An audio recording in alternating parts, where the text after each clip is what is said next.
demonstrate the silver scale test of left foot. The children has equinus deformity.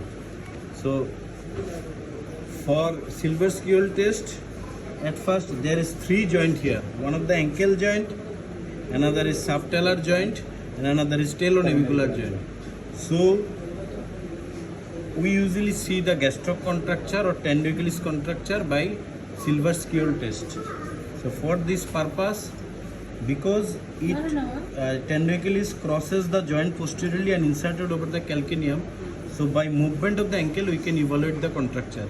But for exclusion of the other joint, we have to stabilize the talonavicular joint and subtalar joint is stabilized. For this purpose, at first I put a finger over the sole of the foot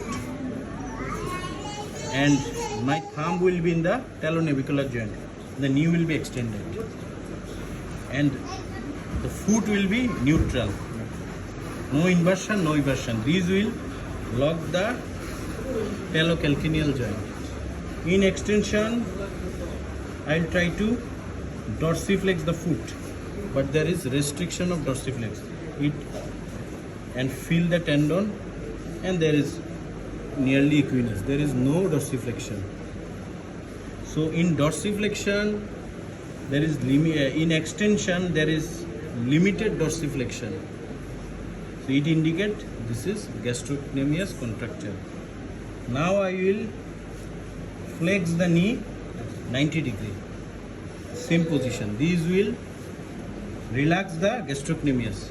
So in this position I will see the contracture of soleus. So now again I try to dorsiflex, but it also restricted. No dorsiflexion. It will become equinus. So it indicates the soleus component is also contracted.